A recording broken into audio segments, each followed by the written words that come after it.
Hardik Natasha breakup గురించి మాట్లాడుకుంటుంటే బాలీవుడ్ వాళ్ళు మాత్రం బచ్చన్ ఫ్యామిలీపై ఫుల్గా ఫోకస్ పెట్టారు. అభిషేక్ బచ్చన్, ఐశ్వర్య రాయ్ విడిపోతున్నారనే ప్రచారం నేపథ్యంలో వారి డైలీ యాక్టివిటీస్ పై ఓ కన్నేసింది బీటౌన్.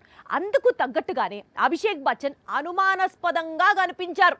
బ్రేకప్ చెప్పబోతున్నట్లు హింట్ ఇచ్చాడు. బాలీవుడ్ లో మరో స్టార్ కపుల్ విడిపోతున్నారా? పరిస్థితులు చూస్తుంటే అలాగే కనిపిస్తున్నాయి అంటోంది బీటౌన్. కొంతకాలంగా అమితాబ్ బచ్చన్ ఫ్యామిలీలో ఏదో జరుగుతోందని, ఆయన తనయుడు, కోడలు ఐశ్వర్య రాయ్ విడిపోతున్నారని ప్రచారం సాగుతోంది. అందుకు తగ్గట్లే ఒకసారి అమితాబ్ ఐశ్వర్యను సోషల్ మీడియాలో అన్ఫాలో అయ్యారని వార్తలు రావడం, మొన్న అంబానీ వారి పెళ్లి వేడుకలో అభిషేక్ సెపరేట్ గా, ఐశ్వర్య రాయ్ సెపరేట్ గా రావడంతో ఈ ప్రచారం మరింత ఊపందుకుంది. గత ఏడాది కాలంగా వీరిద్దరూ విడిపోతున్నారని టాక్ వినిపించింది. కానీ ఇలా టాక్ వినిపించిన ప్రతిసారి అభిషేక్ బచ్చన్, ఐశ్వర్య రాయ్ బచ్చన్ కలిసి కనిపిస్తూ వచ్చారు. అంబానీ వారి వెడ్డింగ్ కు సెపరేట్ గా వచ్చినా పెళ్లి వేడుకలో మాత్రం పక్కపక్కనే కనిపించారు. ఈ ఫోటో చూసి అందరూ వీరిద్దరి బ్రేకప్ రూమర్స్ అనుకున్నారు. ఇంతలో అభిషేక్ బచ్చన్ సోషల్ మీడియాలో విడాకులు ఎవరికీ అంత ఈజీ కాదు అని రాసి ఉన్న పోస్ట్ కు లైక్ కొట్టడంతో త్వరలోనే ఐష్ కు అభిషేక్ బచ్చన్ బ్రేకప్ చెబుతాడని బాలీవుడ్ ఎక్స్పెక్ట్ చేస్తోంది.